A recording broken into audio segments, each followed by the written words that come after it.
Hello my beautiful people. বেশ ভালোই গরম পড়েছে বলুন। মেয়ে বলল, মা আমার না মানে কিছু খেতে ইচ্ছে করছে না, বেশি স্পাইসি, বেশি মশলাদার, বেশি ঝাল। ও আমাকে বলল, মা কিছু একটু হালকার মধ্যে ভালো করো না, যাতে আমি ভাত দিয়ে খেতে পারি।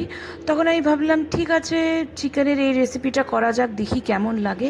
একটা এক্সপেরিমেন্টও বলতে পারেন। তো চলুন স্টার্ট করি।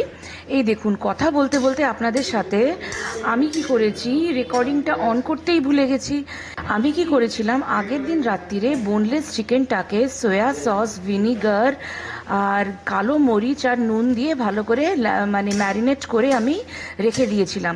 এদিকে কড়াতে একটুখানি বাটার দিলাম, দিয়ে চিকেনটাকে বেশ 10 থেকে 15 মিনিট ভালো মতন ভেজে নিলাম, দিয়ে 5 মিনিটের মতন ঢেকে রেখেছিলাম।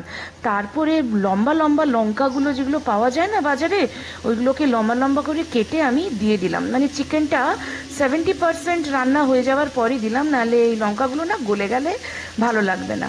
তো আমি দিয়ে দিলাম, দিয়ে এটাকে আমি ভালো করে ভাজা ভাজা করে নিলাম। এরপরে বেশ অনেকটা আমি জল দিয়ে দিচ্ছি। এইটা হালকার মধ্যে খুবই ভালো লাগে, রুটি দিয়েও ভালো লাগবে, ভাত দিয়েও ভালো লাগবে। আমি জল দিয়ে এই 10 মিনিটের জন্য ঢেকে রাখলাম। দেখুন আমার প্রিপারেশনটা অলমোস্ট হয়ে গেছে। 10 মিনিট পর ঢাকনাটা খুলে দুটো চিজ কিউবস আমি গ্রেট করে আমি দিয়ে দিচ্ছি।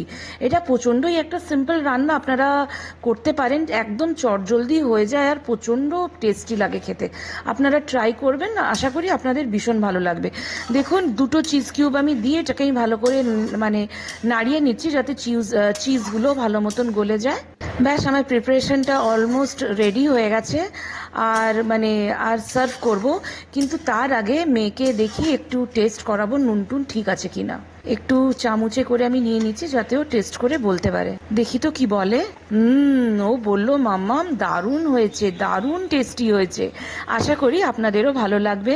রেসিপিটা কেমন লাগলো প্লিজ একটা কমেন্ট করে জানাবেন, একটা লাইক করে নেবেন যদি ভালো লাগে, আর প্লিজ চ্যানেলটাকে সাবস্ক্রাইব করে দেবেন আর ভিডিওটাকে অনেক বেশি শেয়ার করে দেবেন। Thank you so much for watching. By.